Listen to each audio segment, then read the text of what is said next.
Salut à toi et bienvenue dans ce premier épisode de Fastlane. Aujourd'hui, c'est Sébastien derrière le micro et on va interviewer un entrepreneur du web qui n'est autre qu'Adrien Martinez. Certains le connaissent peut-être déjà, il a fondé entre autres la marque de vêtements Ma Gestion, il a également des boutiques en e-commerce un peu plus classiques et il a également une chaîne YouTube sur laquelle il partage plein de conseils sur la création de marques de vêtements. Bref, on reçoit aujourd'hui sur la chaîne un entrepreneur qui a une histoire remplie d'anecdotes intéressantes et qui est également membre de Drop Elite. Je te laisse découvrir son histoire dans cette vidéo, mais avant ça, jingle, c'est parti.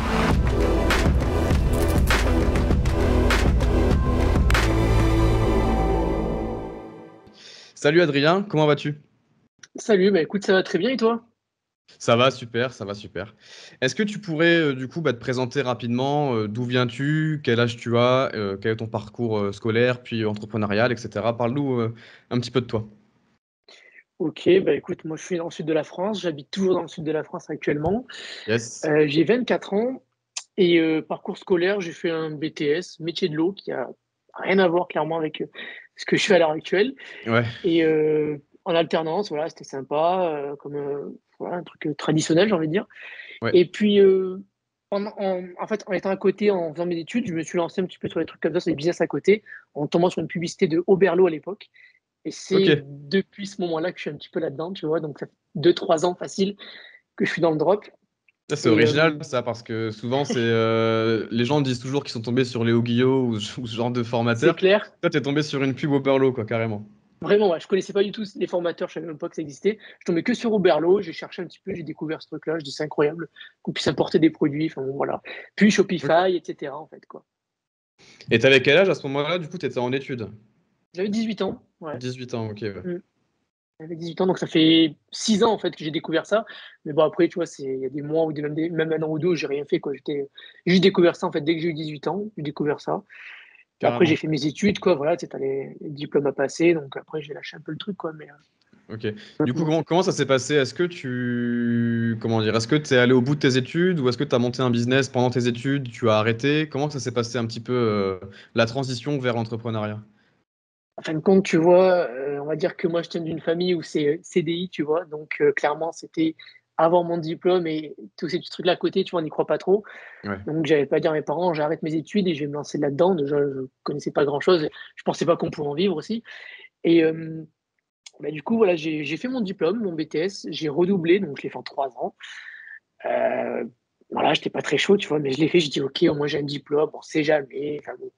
En plus, c'est pas trop un domaine qui me plaisait, hein, finalement, mais bon, je l'ai fait pour mes parents, surtout, tu sais, comme ça, ils sont contents, et Ouais. voilà, quoi. Et après, j'ai travaillé, hein, j'étais dans le nucléaire, donc encore un truc qui n'a rien à voir. Mais bon, j'ai Ok, pu ouais. rentrer là-dedans, j'ai de la chance. Et en parallèle, du coup, vu que du coup, j'avais quand même un bon petit salaire, c'était plutôt sympa, vu que je faisais des horaires postés.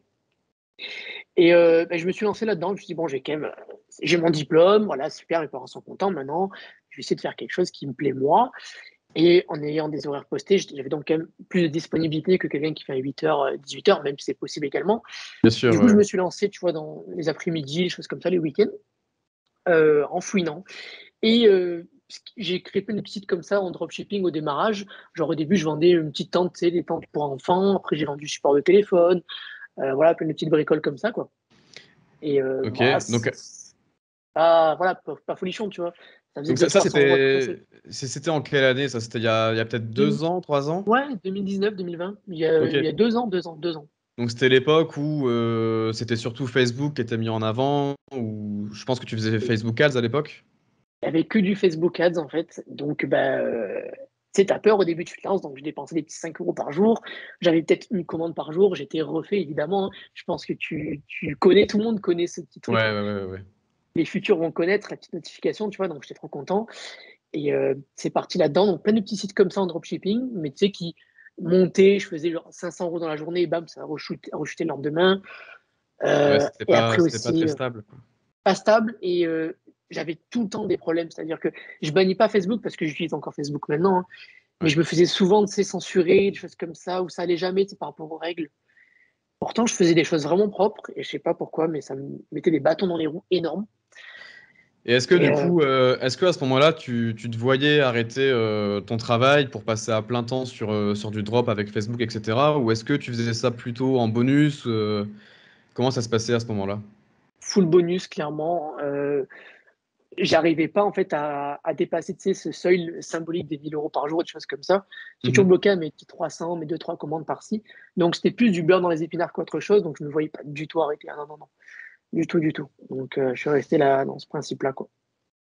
Ok, donc à ce moment-là, donc tu avais ton travail, tu avais les boutiques à côté qui faisaient un peu d'argent, etc. Et Mhm. donc du coup, petit à petit, tu as commencé à t'intéresser à tout ce qui était marque de vêtements, c'est ça? Ouais, alors la petite anecdote, c'est qu'en fin de compte, dans ma ville où je suis, il y a 20 000 habitants. Et il y a un jeune que je connaissais un peu de vue vite fait qui avait lancé une marque de vêtements. Bon, une marque de vêtements. Il a mis un simple design en fait sur un t-shirt, il en avait commandé une vingtaine et il les Ok, vendait au lycée, quoi. Du coup, je dis tiens, ok, bah, ça a l'air intéressant, tu vois. Et je vais me renseigner. Moi, en fait, j'ai dit direct, j'ai eu une pensée, j'ai dit je veux faire un truc avec une couronne. Je veux un truc un peu qui se rapproche à Ralph Lauren en fin de compte. ok, Je me suis associé avec un collègue, un très bon pote à moi, qui ne l'est plus trop maintenant. On va voir un peu ensemble après. ok. Pour s'associer, c'est pas évident. Et on a travaillé ensemble dès le démarrage. On a du coup acheté notre stock. Voilà. On a acheté quelques t-shirts, on était contents. Là, évidemment, quand tu commandes ton stock, tu dis, tu fais du bouche à oreille, tu vois, donc famille, Ouais, etc. Tout le monde te dit oui, je vais t'acheter ton t-shirt, je vais t'acheter ta marque et tout, c'est cool. Une fois que tu les reçois, plus personne. Tu es ouais, là, tu te retrouves avec un stock, tu dis, mais qu'est-ce que je vais faire de ça? Donc, gros problème, 300 € d'investi, 50 t-shirts dans un carton, qu'est-ce que j'en fais, tu vois? J'avais une boutique sur WooCommerce à l'époque. Je ne voulais pas faire Shopify parce que ça coûtait 29 $ par mois. Et ok. moi, voilà, j'avais pas trop les moyens. Je voulais pas trop me lancer direct payé. Bah, du coup, voilà, j'ai vendu quelques produits. J'ai essayé. J'ai même vendu à ma prof au lycée, etc. Je me suis démerdé pour y arriver. Et puis vient le moment tant attendu où je découvre le POD. Et ouais, C'est ce que où je j'allais découvre dire du coup, parce Printful. que du coup, vraiment au tout début de ta marque de vêtements, tu connaissais pas encore le print on demand, tu connaissais pas vraiment ce système un peu de dropshipping avec voilà, la pression à la demande, tout C'est ça. clair. Tu avais commandé un petit stock pour voilà, revendre un peu autour de toi, quoi, c'est ça? C'est ça, bah oui, vu que voilà, j'ai fait un BTS, pas du tout en commerce, choses comme ça, même maintenant, hein, Ouais, ni dans le marketing, donc je connaissais pas Facebook Ads, je connaissais, mais après, tu vois, je connaissais pas l'univers entier, tout l'écosystème qu'il y avait autour. J'ai découvert, je crois que c'est encore une fois une publicité de Printful, et là, je me suis dit, tiens, c'est incroyable, je peux enfin, commander un produit, enfin bon, tu vois, le système le concept, quoi, d'avoir une commande, le ouais, design se fait, l'entreprise envoie directement au client. Je dis, c'est formidable, j'ai plus d'argent avancé, enfin bon, voilà, quoi. carrément. D'ailleurs, Et c'est je me parti permets de te là-dessus. couper. Vas-y. Petite précision pour ceux qui connaissent pas ce que c'est que le POD. Est-ce que tu pourrais expliquer rapidement en quoi ça consiste et ce que ça veut dire le POD? Bien sûr. Donc POD, print on demand, de l'impression à la demande. C'est-à-dire qu'au lieu de commander un stock immense de produits chez soi qui coûteront 300 €, voire plus à investir au démarrage, là, ce qui se passe, c'est que on va sur le site, on s'inscrit sur la plateforme, on la connecte à notre boutique, que ce soit WordPress ou Shopify ou autre chose. On va personnaliser le produit, c'est-à-dire qu'on dit, ben voilà, je choisis ce t-shirt blanc, je veux ce logo dessus, donc mon image que j'importe. Je prépare mon t-shirt tout prêt, et là, ben, je vois le coût de revient, le prix que ça va être vendu, la livraison, etc. C'est l'entreprise qui s'occupe de tout. Et moi, j'ai juste à synchroniser ma boutique avec eux. Et dès que j'ai une commande, ben moi, je paye le coût de revient et je reçois la différence de ma boutique, quoi. Et donc, je n'ai rien à gérer, pas d'investissement. Et voilà, ça, c'est Ok, bah ça merveilleux. c'est top. Donc du coup, bah, j'imagine que ça a beaucoup d'avantages aussi, peut-être certains inconvénients, mais on y reviendra par la suite. Parce que du coup, à ce moment-là, t'es parti du coup en print on demande et t'as réussi à avoir tes premiers clients. Donc c'était encore une fois avec Facebook, etc. à l'époque. Et oui, c'est que la pub Facebook, pardon, mais surtout avec bah, la stratégie des ambassadeurs. Hein. C'est clairement ça qui m'a propulsé, mais très très haut, Ouais, dans tout clairement. ce qui est marque de vêtements, je pense que c'est pas mal de partir là-dessus. Mmh. Et oui, oui, c'est vrai. Donc voilà, c'est grâce à ça en fait que du coup, bah, j'ai créé ma marque, que je me suis lancé. Du coup, j'ai basculé sur Shopify, j'ai synchronisé avec Printful, j'ai tout fait sur Printful à l'époque. Et publicité Facebook, stratégie des ambassadeurs. Et voilà, c'est parti pendant un an comme ça, en POD, Pendant quoi. un an. Ok. Du coup, pendant que t'étais, donc c'était déjà ma gestion à l'époque, ça s'appelait comme ça. Oui, oui, oui, oui, Ok. dès le démarrage. Ma gestion, ça Donc vient en fait du mot majestueux, voilà, tout simplement. J'ai d'accord, juste ok. changé la terminaison. Ok, nickel. Du coup, à ce moment-là, donc tu pars sur, bah, tu crées ta marque, ma gestion, du coup. Est-ce que tu faisais encore du drop classique, entre guillemets, à côté, avec des produits Oui, avec AliExpress, etc. Oui, t'en faisais encore à côté? un petit peu, ouais. Ouais, ouais, oui. Ouais, je me Ok, donc rappelle. tu faisais un peu les deux. J'avais mes deux Shopify, c'est connecté sur le téléphone. Ouais, C'est ouais. ça. Du coup, donc, pendant près d'un an, la marque, ça cartonne, ça marche bien, etc. Qu'est-ce qui s'est passé ensuite? Est-ce que tu es resté en print on demand ou est-ce que tu as voulu scaler un peu différemment? Comment ça s'est passé? Ce qui se passe, c'est que quand ça cartonne, comme tu dis, que le chiffre d'affaires augmente bien et tu retires toutes tes charges, tes impôts, tes taxes, tes machins, à la fin, tu dis merde, il reste plus autant que ce que tu souhaiterais, tu vois. Et Bien sûr, ouais. du coup, je me suis dit comment faire pour augmenter ma marge. J'ai pas augmenté les prix, ils sont déjà assez élevés, la valeur du produit me correspond, c'est le prix que je veux vendre, de toute façon, je ne veux pas vendre plus ni moins. Donc, le seul moyen, c'était de baisser, pardon, mon coût de revient. Et donc, la meilleure stratégie qui s'offre à moi, c'était de le faire moi-même. Voilà, de faire clairement moi-même la personnalisation, de retirer le POD, parce que oui, l'inconvénient du POD, c'est que ça coûte un peu plus cher. C'est fait Mhm. limité, donc c'est évident. C'est un des inconvénients. Après, c'est sûr qu'il y a tellement d'avantages que finalement, c'est très intéressant de se lancer de se lancer au démarrage. Mais une fois que voilà, on a ces ventes, etc., qu'on commence à avoir un bon petit fonds de roulement, tu vois, je me suis dit, autant investir en fait l'argent que j'ai gagné dans un atelier, donc de faire du flocage ou de la broderie. Et donc, je me suis lancé, ça date du coup de janvier 2020. En janvier 2020, bam, je bascule. Je coupe les ponts Ok. avec Printful, il y avait Wiki aussi également. Je coupe les ponts, j'arrête tout, je dis, ben voilà, c'est parti, maintenant c'est moi qui gère les commandes. Donc, mon propre atelier dans une pièce. J'avais la chance d'avoir déménagé dans une maison un peu plus grande, donc j'avais une pièce exprès que pour ça, 9 mètres carrés, ça suffit, hein, Ok. clairement. On mettra les petites vidéos à l'écran, de toute manière, de ton Ouais, atelier, ouais, ce que tu super. as réussi à faire et tout, c'est quand même plutôt sympa. Et du coup, je me Donc, suis lancé là-dessus et mon coût de revient a drastiquement chuté de au moins 30% facile sur le prix d'un produit, quoi. Prix de putain, ouais, revient, c'est vraiment facile. énorme. Du coup, tu as eu les coûts qui ont baissé. Bon, tu as eu l'investissement derrière, mais bon, tu as quand même les coûts qui ont baissé. Et je suppose que tu as pu, du coup, personnaliser encore plus tes produits, peut-être mettre des étiquettes, mettre des petits trucs gratuits dans les colis, enfin, ce genre de choses, j'imagine, vu que tu avais la main sur tout le process finalement. Bah oui, évidemment, du coup, en ayant toute la main sur le process, comme tu dis, évidemment que j'ai souhaité rajouter plein de trucs en plus. Donc, je suis parti sur du packaging personnalisé, des stickers. J'ai pu personnaliser mes factures que je voulais moi-même. Et surtout, pouvoir également proposer différents modes de livraison, tu vois. Proposer une livraison express, une livraison standard, en point relais, des choses comme ça. Ça, c'est des choses que je ne pouvais pas faire en POD, clairement. Donc, du coup, ça permettait d'augmenter la valeur de mon panier moyen, parce que du coup, je pouvais Mhm. facilement proposer des livraisons à 7 euros en livraison express 24 heures, des choses comme ça. Ouais, c'est Et top. puis voilà, c'est clair. Et puis pouvoir rajouter deux, trois produits dans un même colis, etc., c'est aussi un gain de temps et d'argent, parce que du coup, ça me coûtait aussi moins cher. Parce qu'en POD, ce qui se passe, c'est que si tu as deux ou trois commandes qui sont pas du même jour ou de la même personne, mais qui a juste changé son adresse, ça fait des commandes distinctes.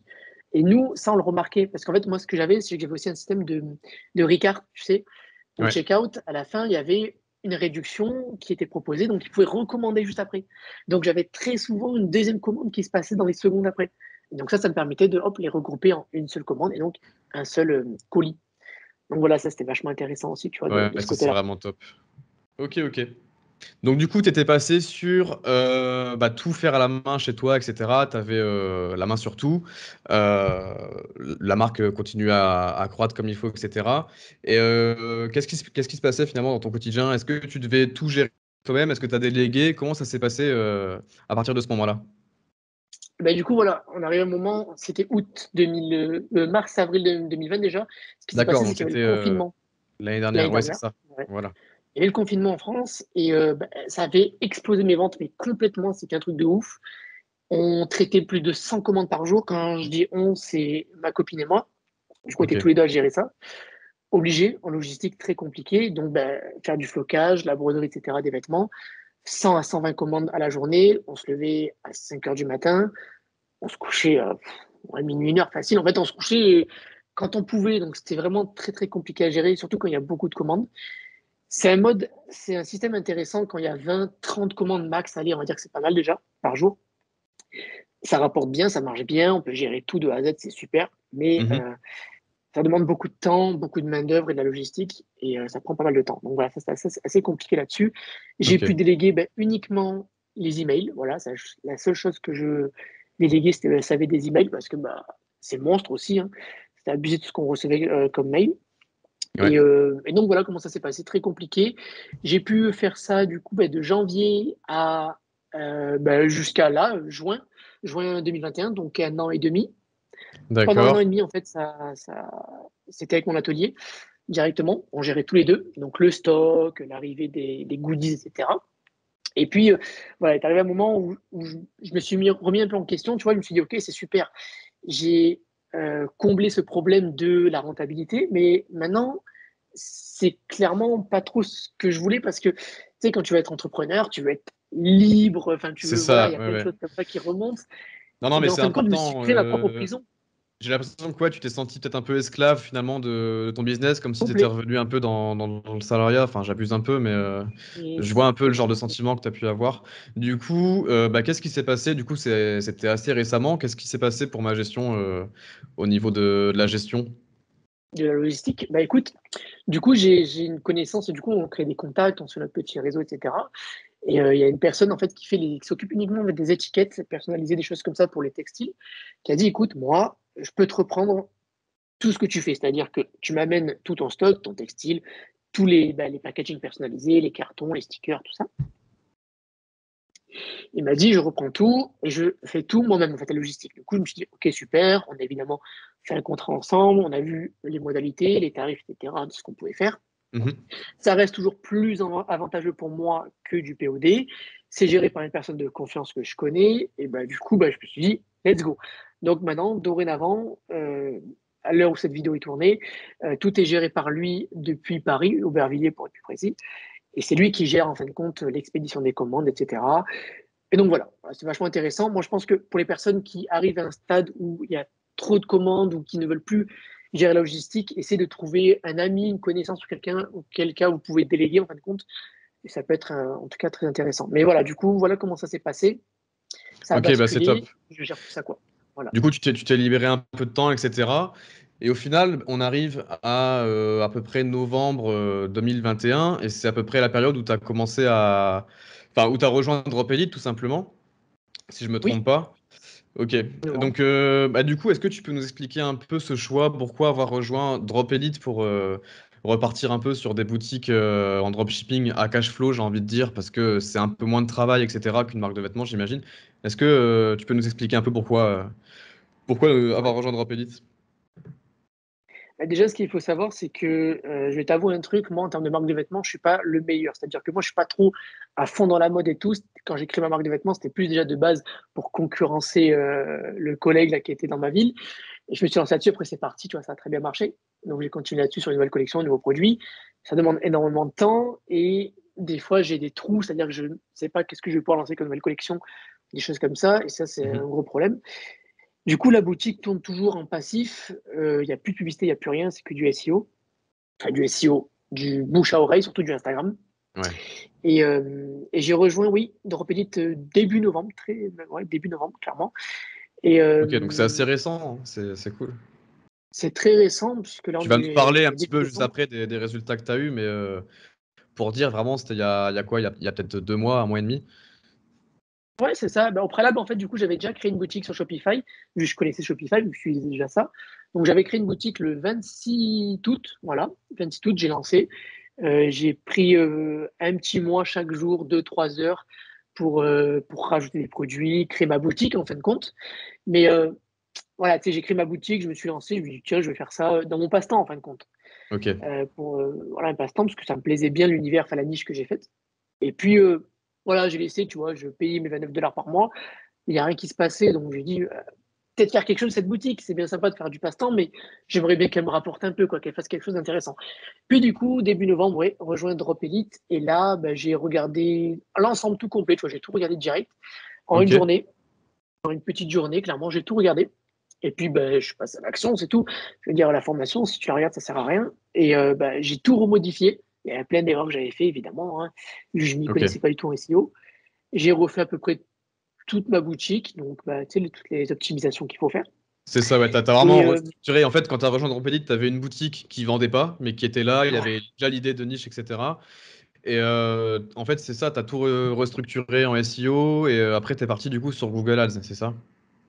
Oui, c'est ça. Donc bah, évidemment, avec la formation, j'ai pu valider ce que j'avais fait. Déjà, j'avais fait des erreurs, mais d'autres non, donc je suis déjà très content, tu vois. Puis c'est cool, je suis sur la bonne Ouais. voie à peu près. Et, donc j'avais déjà pas mal de produits que j'avais pu importer, etc. Donc j'avais vérifié tout ça. Euh, et, euh, et là, tu vois, j'ai un trou, et ça me plaît pas. Attends, qu'est-ce que je voulais dire? Bah, du Ça, coup, j'aime t'as. trop ça. Attends, je vais reprendre, t'inquiète. Ouais, merci. Vas-y. Ouais, du coup, tu as restructuré en SEO et comment tu as fait pour savoir que tu étais parti sur la bonne niche? Est-ce que tu as du coup lancé de l'Ads? Est-ce que tu as fait du Facebook Ads? Est-ce que tu as été sur Instagram? Comment tu as fait? Parce que c'est vrai que nous, sur Drop Elite, on incite les gens à vraiment créer un écosystème avec une structure, une colonne vertébrale SEO. On vient combler ça avec Google Shopping, les campagnes intelligentes, etc. Est-ce que toi, tu es Mhm. parti sur la même stratégie ou est-ce que tu as fait autrement? Comment ça s'est passé?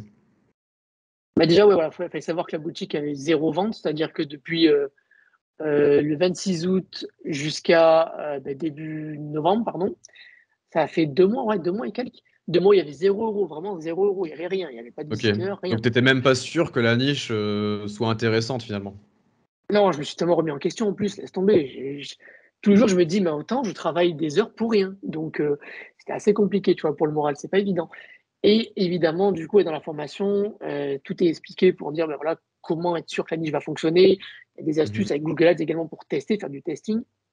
Et ben, du coup, dès que je suis arrivé dans le chapitre Google Ads, il y a toutes les méthodes c'est pour, qui expliquent comment se lancer, comment tester. Et Yes. ben, j'ai dit, OK, c'est parti, go. Je lâche 10, 15 euros et c'est parti. Je teste. C'est jamais Ok. autant. J'ai fait ça pour Du rien. coup, t'as utilisé les campagnes classiques ou les campagnes intelligentes sur Google Ads? Intelligente, complète, voilà. Ok, Google top. intelligente, complète, Et ça a téléshopping. été rentable, ça a été rentable tout de suite ou t'as dû attendre un petit temps? Parce que c'est vrai que des fois, il y a des personnes où il va falloir un peu de temps pour que l'algorithme récolte des datas, s'optimise, etc. Comment ça s'est passé de ton côté? C'est-à-dire que c'est très puissant l'algorithme. Au départ, ben, évidemment, rien. Un jour, rien. Je dépense 20 euros, je crois, presque, 20 euros dans la journée. Je dis, bon, ok, c'est pas grave, hein. Ça fait peur, hein, 20 euros. Tu te dis, mais c'est beaucoup d'argent, 20 euros Ouais, pour carrément. rien. Donc, je laisse. Je dis, ok, j'ai les épaules, je laisse. Deuxième jour, une vente. Là, magique, évidemment. J'étais en train de manger chez mes parents. Je dis, waouh, génial, tu vois, trop content. Je dis, Mhm. tiens, je tiens peut-être quelque chose. Ok, je laisse. Je touche à rien du tout. Deuxième jour, une autre vente, etc. Donc là, pendant une semaine, j'ai pu générer peut-être 300 euros. Ok. Ok, bah, Donc, c'est top. j'étais pile, pas 300 euros, je sais plus, mais en gros, j'étais pile, c'est au seuil de rentabilité. Ouais, break C'est-à-dire que j'avais even. pas perdu d'argent. Voilà, j'étais break-even. J'avais pas perdu d'argent. Je dis, OK, bon, je tiens quelque chose. Je, peut-être maintenant, la meilleure solution, c'est d'augmenter mon budget, tu vois. Mhm. Donc, j'ai augmenté de pas beaucoup, hein, de pas beaucoup du tout, hein. Je suis passé de 10, 15 euros à 30, allez, grand max. Là, évidemment, l'algorithme retombe un petit peu. Tu sais, c'est pas évident, l'algorithme. Et chaque fois, en fait, chaque jour, il s'optimise. C'est juste magique. C'est pour ça que déjà, je trouve ça incroyable par rapport à Facebook où ça s'optimise pas du tout de la même façon. En fait, quand j'ai remarqué qu'avec Google, si tu laisses ta campagne, tu la touches pas, chaque jour, elle s'optimise et chaque jour, ça fait de meilleurs résultats. Et c'est Bah, c'est ça. en tout cas là où j'en suis, en fait. Voilà, là, actuellement, où j'en suis, c'est que je ne touche presque plus rien et ça fait 15 jours exactement que j'ai lancé ma campagne et bah, chaque jour, c'est Bah, stable. de toute Et façon, on montrera les screens à l'écran de ta boutique, mais est-ce que tu peux nous parler du coup concrètement en termes de chiffres, qu'est-ce que ça dit? Quelle est la meilleure journée? En ce moment, tu tournes à ouais, combien par jour? regarde. Combien tu dépenses? Quels sont tes pourcentages de marge, etc. Est-ce que tu peux nous Ok, parler de tout ça? ouais, pas de souci. Bon, bien Alors, évidemment, on lancer. dévoilera pas la niche, hein, mais simplement nous parler un peu des chiffres que tu as fait, ça peut être intéressant, je pense. Ouais. Alors, regarde, je vais lancer. J'ouvre Google Ads en même temps pour regarder. Donc, la boutique, 17 novembre, c'est le jour où j'ai lancé 0 euros. Lendemain, 0. Puis, bam, le 19, 157. Voilà. Alors, il faut savoir que je vends des produits qui valent assez cher, D'accord? mais qui également me coûtent cher sur AliExpress. Donc, Est-ce que finalement, pour on se toi, dit, mais c'est du high ticket pour toi ou pas vraiment? C'est juste des produits qui sont un peu plus chers que la norme. ouais, ouais, C'est quoi, c'est une des produits centaine qui sont plus d'euros chers. ton panier moyen? Une centaine? Voilà, c'est Ok. ça. C'est ça, non, c'est pas du high ticket du tout, Non, mais non, non. c'est un produit qui vaut 100 euros. Mais voilà, que les gens sont susceptiblement prêts à acheter, en tout cas, tu vois. Donc voilà, ça a monté tout doucement, bam, 100, 200, 400 euros, 1000 euros, bam. Seulement, ben, le 26 novembre, donc ben, 6 jours après, 7 C'est jours sérieux, après, 1000 euros. c'est incroyable. C'est vraiment passé de. Enfin, t'as atteint les 1000 euros par jour au bout de grosso modo une bonne semaine, quoi, c'est ça? Même pas une semaine, ouais, ouais. Et en plus, ce qui est beau sur le graphique, qu'on verra à l'écran, c'est que ça monte comme ça. Donc là, j'ai dit waouh. Je dis au bout d'un moment, ça va tomber, quoi. Enfin, bon, après, c'est retombé, mais bon, ça s'est stabilisé, évidemment. Donc, 17 novembre, j'ai démarré. Là, jusqu'à aujourd'hui, le 8 décembre, j'ai déjà fait du coup 18 000 euros de chiffre d'affaires. OK. Incroyable. 18 000 pour, attention, du coup, sur Google Ads, c'est abusé la différence parce que pour avoir 18 000 euros en chiffre d'affaires, sur Facebook, je devais dépenser mais tellement plus que ce qu'on va voir là tout de suite. Donc, tac, appliquer 1 000 euros. Voilà, j'ai dépensé 1 000 euros en Google Ads pour 18 000 de chiffre d'affaires. Ça, c'est top. Et ça fait combien de pourcentage de marge? Je sais pas si tu as la donnée. Genre en Oui, tout, sur ton chiffre ah, d'affaires, il te reste combien de pourcents net dans la poche? en moyenne, sachant qu'en plus mon produit me coûte assez cher en plus. Hein. Je fais même pas en plus ce qui est donné dans la formation, je fais même pas mon x2 en plus. Hein. En marge, des fois, c'est difficile quand tu as un produit qui vaut par exemple 80 euros, tu peux pas des fois monter, t'es trop haut. Bien Tu vas sûr, faire ouais. le double des fois par rapport à la valeur du produit. Je suis en moyenne à 38, allez, 40%. Putain, 40% c'est vraiment pas après mal, avoir la hein. publicité payée, quoi. Et en plus, on parle pas encore du Facebook retargeting. Hein.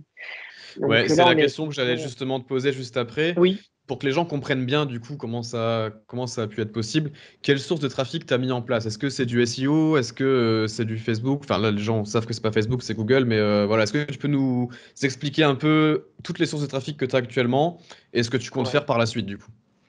ok. Bah, du coup, comme ce qu'il disait dans la formation, en fait, j'ai fait tout ce qu'il y avait écrit dans la formation, en fait, hein, tout ce qui était dit. Hein. Donc, je me suis lancé, tu vois, j'ai mis Google Ads, 30 euros par jour en moyenne. C'est ce que je vois sur le graphique actuellement, en fait.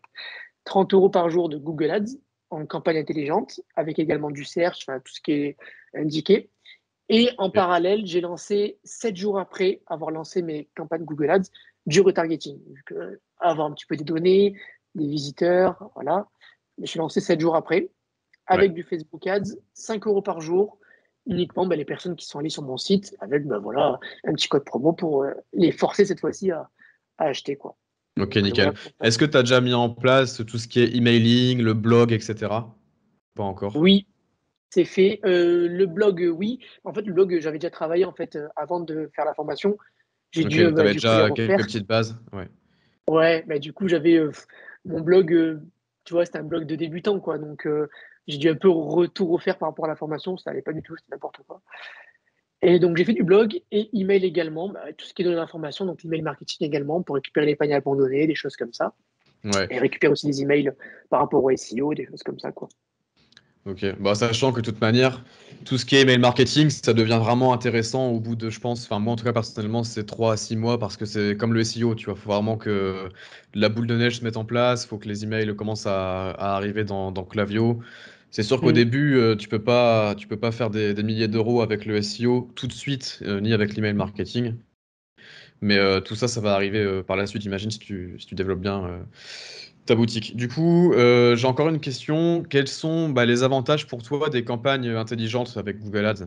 Qu'est-ce que ça a changé par rapport à ce que tu faisais avant? Eh oui. Facebook Ads, de l'autre côté, c'est qu'il faut gérer tous les jours. Tous les jours, il faut gérer les campagnes qui vont pas, qui fonctionnent, faut toujours vérifier en fait comment ça se passe. Donc, ça demande beaucoup, beaucoup de boulot. Alors que là, la campagne en shopping, enfin, la campagne intelligente que j'ai lancée, je ne l'ai jamais touchée à l'heure actuelle. Bon, ça fait que 15 jours, mais j'ai rien touché. Donc, tout est automatique, clairement. Ça se base juste sur les mots-clés, la recherche de l'utilisateur, en fin de compte. Ouais, Ça c'est marche ça. très, très bien, en fait. Hein. Je n'ai rien à gérer. Je touche à rien à part le budget. C'est tout. Ça veut dire que là, C'est automatique. tu pourrais déconnecter pendant une semaine, ça te ferait pas forcément peur, quoi. C'est un peu ça l'idée, non? Est-ce que tu vois mon sourire actuellement? Oui, c'est exactement ça. C'est ça Ouais, qui bah, est c'est incroyable. magnifique. Hier, j'ai passé ma journée à faire les cadeaux de Noël et j'ai remboursé largement ce que j'ai dépensé, tu vois. Donc, c'est Ouais, bah, parfait. franchement, c'est Clairement, top. c'est génial. Google Shopping, franchement, je vends pas le truc. Hein. C'est juste que même moi, je n'y croyais pas. Franchement, avant de tester Google Ads, je m'attendais pas du tout à autant d'efficacité, en fin de compte. Hein. Je pensais pas Ouais, que ça marcherait non, non, autant. c'est top.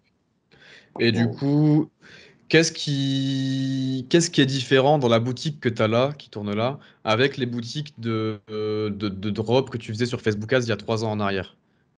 Ouais. Et ben déjà, c'était des boutiques monoproduits, donc un seul petit produit. Je créais ma boutique en deux, trois mouvements. Je mettais mon petit logo, tac, mon produit. Je faisais surtout la description. Ouais, ça, Description, c'était à l'époque, tu parles, c'est ça? oui, voilà à Ouais, l'époque. ok. Hein. Donc ma boutique Rapido, tu vois, je mettais mon produit, ma description avec mes emojis, mes gifs, mes machins, toute contente avec, tu sais, le célèbre timer, il n'y a plus rien en stock, Ouais, à tout l'ancienne. le social proof, le truc à l'ancienne un peu, tu sais, qui fait bien peur pour créer de l'urgence, qui ne que je ne fais plus du tout actuellement. Et du coup, en fait, voilà, à l'époque, je faisais tous ces trucs-là un peu comme ça, tu vois. Et ça marche plus, ces trucs-là, ça marche plus. C'est des vieux trucs de l'époque. Et là, actuellement, ce qui se passe, c'est que c'est une boutique optimisée qui demande beaucoup plus de temps. C'est normal puisque c'est sur du long terme. Donc finalement, ça demande plus du temps tout de suite, mais dans 6 mois ou un an, tu seras bien content d'avoir fait. Donc ben, là, la différence, c'est que ben, tout ce que je fais est optimisé. Quand je mets une image produit, elle est optimisée. Donc, tu sais, le titre de l'image, Bien sûr, les ouais. alt-refs, tout, voilà. C'est ça qui demande beaucoup plus de temps. Voilà, tout ce que je fais, il y a toujours, tu sais, une idée derrière. Rien n'est fait au hasard par rapport à du dropshipping avec Facebook Ads. Tu vois ce que je veux dire? Tu C'est bien postes, sûr, bien sûr. De voilà, toute tu fais façon, ta campagne. ce qu'il faut aujourd'hui, c'est plus vendre un produit gagnant, c'est vendre plutôt une niche. Enfin, c'est s'attaquer à un univers, tout faire pour être le best dans cet univers-là. Et voilà quoi. Du coup, bon, question qui fâche, est-ce que le drop est-il mort pour toi aujourd'hui en 2021 et pour 2022 du coup et les prochaines années à venir? J'imagine que si je réponds non, que si je réponds oui, ça serait un peu bizarre. Vu qu'actuellement j'en fais, tu vois, ça serait un peu con. Bah En fait, surtout avec les je résultats pense, que tu as là, 2000 € par jour, ouais, ben ça serait un peu oui, insolent je de dire pense que c'est mort quoi. il faut savoir s'adapter à son temps, tu vois. Je pense que tout fonctionne du moment que tu sais t'adapter à la vie. Tu vois, Bing, ça fait cling, tu vois. On est en train de faire l'interview, en même temps ça marche, c'est magnifique. Excellent. Il faut savoir s'adapter, tu vois. Donc le drop fonctionnera toujours tant que tu sauras t'adapter, c'est-à-dire ben, les timers, voilà, c'était à l'époque. Il faut toujours s'actualiser, toujours être dans l'air du temps et tu arriveras toujours à vendre des produits en fin de compte. Après, évidemment, je parle de s'adapter, il faut également être bon dans ce qu'on fait, c'est-à-dire que là, moi, la niche que j'ai lancée, c'est une niche que j'ai pas choisie non plus au hasard, c'est pas une niche qui me plaît pas. J'allais pas lancer un truc de maillot de bain. Si je connais rien, ça m'intéresse pas. Bien sûr, bien Donc, sûr. je sais que je suis bon dans ce que je fais, parce que j'aime ce que je fais, la niche que j'aime. C'est une niche par passion. Du coup, je l'ai lancée et je m'y connais. Donc, bah, du coup, tu vois, mes articles de blog sont faits en rapport avec également ce que je connais, donc ça me fait plus à le faire, etc. Donc voilà. Donc ben oui, oui, pour répondre à la question, non, c'est pas mort, et ça ne sera pas avant bien longtemps. Après, le dropshipping, on le sait, ça existe depuis très très longtemps. C'est juste ce mot C'est ça, dropshipping qui a c'est un été business créé, model mais finalement, c'est simplement le fait d'avoir voilà, son stock, enfin de pas avoir de stock quoi. Le fournisseur envoie le produit quoi. ça Ok, bah c'est top. fonctionnera toujours. Donc du coup, bah, qu'est-ce qu'on pourrait te souhaiter pour les 3 à 5 prochaines années où tu te vois? Qu'est-ce qu'on peut te souhaiter comme bonne chose pour la suite? Bah, écoute, l'avantage voilà, du SEO combiné avec Google Ads, c'est que bah, ça tourne de manière, on va dire, pas automatique, mais presque clairement. Ça demande un petit peu d'heure de travail, mais ça va. Bah, ce qui serait bien, tu vois, c'est que je puisse bah, dupliquer et faire tu vois, un petit peu dans les autres langues. Voilà, c'est Ok, ce que je souhaite là, tu vois, les mois qui suivent. On va évidemment voir un petit peu si ça stabilise bien et continuer comme ça.